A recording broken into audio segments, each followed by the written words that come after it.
Pria itu membuka tutupnya di depannya. Letakkan tangan Anda di depan ular kobra. Anda harus tahu bahwa racun ini adalah tanda kematian. Siapapun yang digigitnya, beberapa menit dapat menyebabkan hilangnya nyawa. Tapi pria di depannya baik-baik saja. Baru saja melihat cacing nano yang tak terhitung jumlahnya di tubuhnya. Blokir racun agar tidak masuk. Tidak butuh waktu lama hingga racunnya bisa dikeluarkan dari tubuh.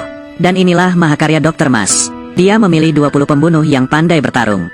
Dan menyuntik orang-orang ini dengan solusi serangga nano yang baru dikembangkan. Saat dibunuh, Anda tidak akan merasakan sakit. Juga memiliki kemampuan penyembuhan diri yang super.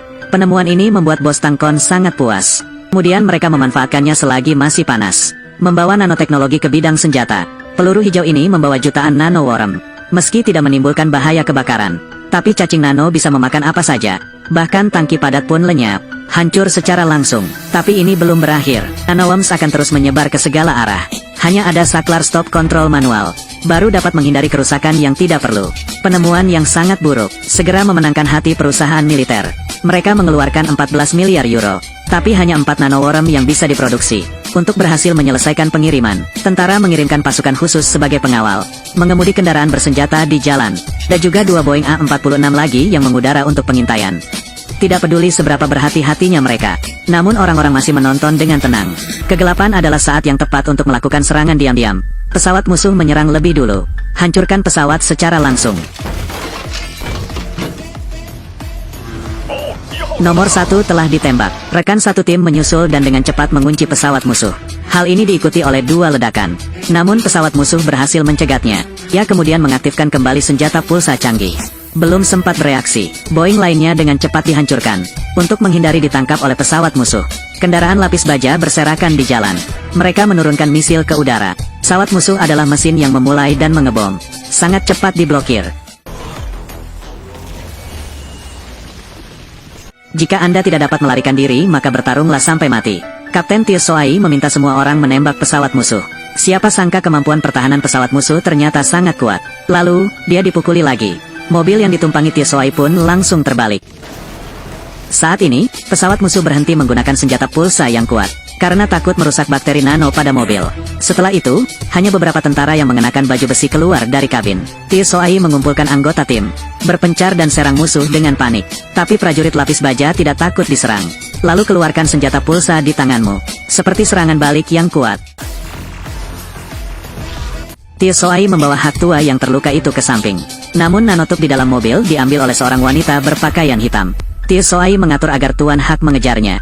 Baru saja melihat identitas wanita berbaju hitam, Tiesoai tercengang. Nama wanita itu adalah Ana. Saya telah mencintai Tiesoai selama bertahun-tahun.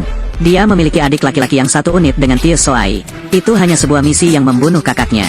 Karena Tiesoai tidak bisa menyelamatkan saudara iparnya, membuatnya malu saat menghadapi Ana. Hubungan keduanya pun kandas. Aku hanya tidak menyangka Ana akan bergabung dengan organisasi teroris. Padahal dia pernah menendang Tiesoai. Sebenarnya, aku juga ingin menyelamatkan satu nyawa untukmu. Mungkin dalam hatinya dia tidak menyalahkan Tiesoai. Sebelum Ana pergi, sebuah pesawat tempur akan datang. Kemudian sesosok tubuh muncul. Pria misterius itu membunuh prajurit lapis baja di sebelahnya. Namun Tiesoai terus mengejar Ana yang berhasil melarikan diri. Prajurit yang baru bergabung juga datang untuk berkontribusi. Benih yang tak terhitung jumlahnya dituangkan dengan kental. Tanpa memikirkan kotak senjata di tangannya, Ana mungkin akan mengantarkan ke sini. Ana tidak punya pilihan selain meninggalkan kotak itu dan segera melarikan diri. Kekuatan misterius kemudian melaporkan diri mereka sendiri. Mereka mengeluarkan proyektor. Saya hanya melihat Jenderal Aultbach muncul di depan mata saya. Mengetahui bahwa itu adalah salah satu dari bangsanya sendiri, lengah.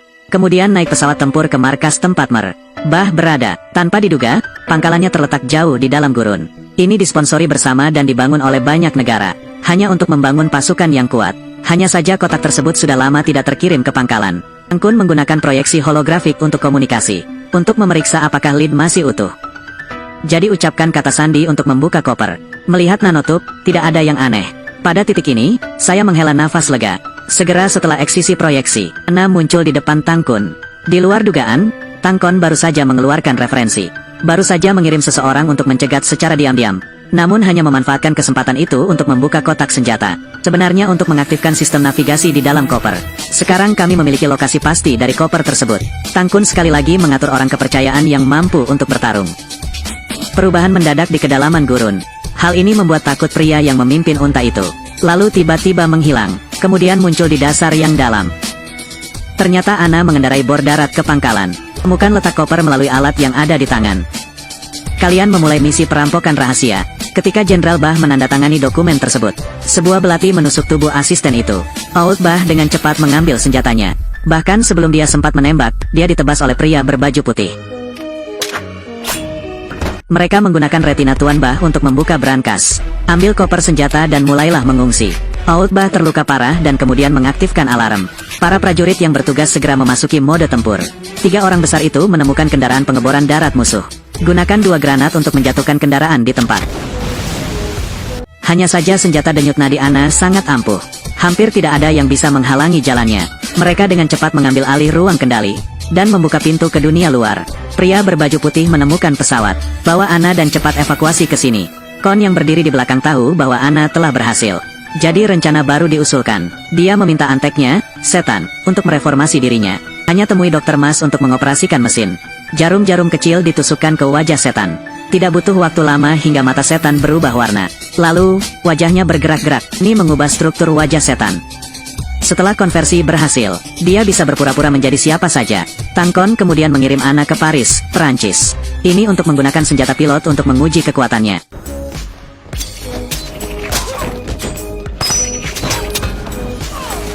Dan informasi tentang tindakan mereka segera diketahui oleh Tia Soai dan lainnya. Kali ini orang tersebut mengenakan baju besi, berniat untuk mendapatkan kembali kotak senjata tersebut. Setelah menemukan mobil yang diduduki Ana, mereka menyerang lebih dulu. Dia naik ke atap. Ketika Ana mengetahuinya, dia segera menyalakan skopnya terlebih dahulu. Cobalah untuk menabrak mobil untuk melumpuhkan mata ularnya. Namun mata dan gerakan ular itu sangat luas. Terbang dengan mudah untuk menghindari mobil. Dia menggunakan pistol untuk menyerang di depan mobil. Namun mobil tersebut dilengkapi dengan fungsi anti peluru. Ditambah aksi pria berbaju putih di dalam mobil. Snake Eyes harus menghindar ke samping. Kemudian dia dipaksa masuk ke bawah mobil. Tia Soai berlari mendekat dan dengan cepat menembakkan 2 rudal. Hanya body humor yang kokoh. Dimungkinkan untuk terus mengemudi setelah tabrakan. Nah kemudian mengaktifkan kunci kontak mobil. Bidik Tia Soai dan luncurkan dengan tegas. Keduanya berhasil mengelak satu persatu.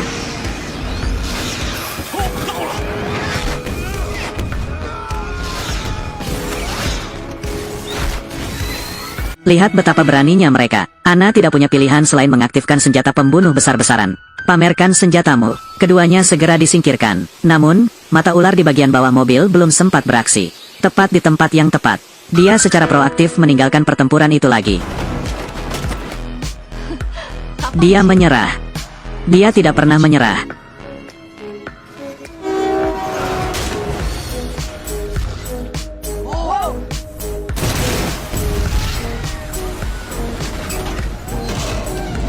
Namun ledakan tersebut tidak berdampak pada nyawa 2 orang. Kemudian ambil panduan, dan dengan cepat memilih lokasi untuk menjelajah. Pemandu dengan asap mengepul. Lalu sembarangan menghancurkan menara Eiffel. Tidak mengakibatkan ledakan skala besar. Sebaliknya, ia mengeluarkan awan asap biru. Rokok ini tidak sederhana, itu terbuat dari jutaan nanoworms. Mengikis dan menguraikan semua benda secara instan. Ana melihat misinya tercapai, kemudian naik ke pesawat tempur dan bersiap untuk melarikan diri. Namun Tia Soai menyusul dan membuang topinya. Lalu dia bergegas ke kabin. Jangan menunggu pria berbaju putih bereaksi. Tia Soai memerintahkan nanoworm untuk tidak terus terkikis. Hal ini juga berhasil mencegah bencana yang meluas. Namun Tia Soai ditangkap di tempat. Dia kemudian dibawa ke markas rahasia Tangkon. Awalnya mengira pangkalan itu dibangun di gunung es. Tapi mereka naik lift ke dasar es. Ternyata pangkalan rahasia itu dibangun jauh di bawah laut. Dan orang yang menyambut mereka adalah bos Tangkon. Dia kemudian mengungkapkan tujuan utamanya. Gunakan 3 nanokonduktor yang tersisa. Dikirim ke 3 negara terkuat di dunia saat ini. Dan menggunakannya untuk menguasai seluruh bumi. Peluru kendali, ia dapat menghindari rintangan dengan kecepatan Mach 5. Patua Hak dengan tegas menaiki pesawat tempur itu. Dan segera kunci salah satunya.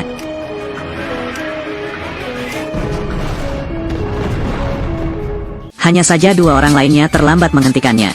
Saat ini, Presiden Amerika Serikat menerima informasi tersebut. Di bawah perlindungan dinas rahasia, dia segera berlindung di benteng bawah tanah. Untuk menghentikan 2 petunjuk ini, Tia Hak menerbangkan pesawat tempur untuk mengejar. Para pejuang mengejar dengan kecepatan Mach 6. Dengan sangat cepat mereka mengejar 2 rudal terbang itu. Diserang, dia sekali lagi berhasil memblokirnya. Kemudian dia berbalik dan buru-buru mengejar rudal yang terbang menuju Amerika. Saat ini, Presiden Amerika Serikat sedang berada di bunker. Tapi agen rahasia di sebelahnya sudah menerima perintah tersebut. Dia kemudian menembak dan membunuh semua orang di sekitar Presiden satu persatu. Ternyata mata-mata tersebut adalah bawahan Tangkon. Kemudian seseorang memasuki ruangan. Kemunculan pria ini mengejutkan Presiden AS. Kemudian pimpin penerbangan ke langit Amerika. Pesawat tempur Tiahak pun menyusul. Segera setelah membidik, senjata pulsa diaktifkan.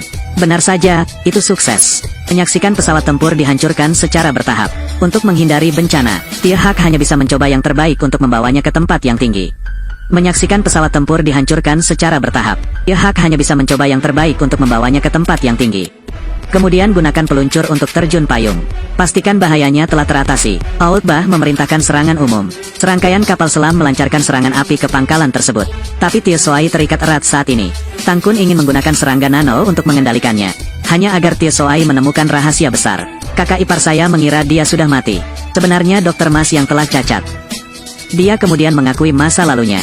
Ternyata misi itu tidak membunuhnya. Dia bersembunyi setelah menemukan nanoteknologi. Adiknya Ana juga ditangkap olehnya. Karena dia dikendalikan oleh serangga nano. Dia juga harus mematuhi banyak hal. Hal ini membuat Ana di samping mendengar semuanya. Kemudian mengambil kesempatan untuk menyelamatkan Tio Soai. Alhasil, Tang Kun pun bergegas ke sini.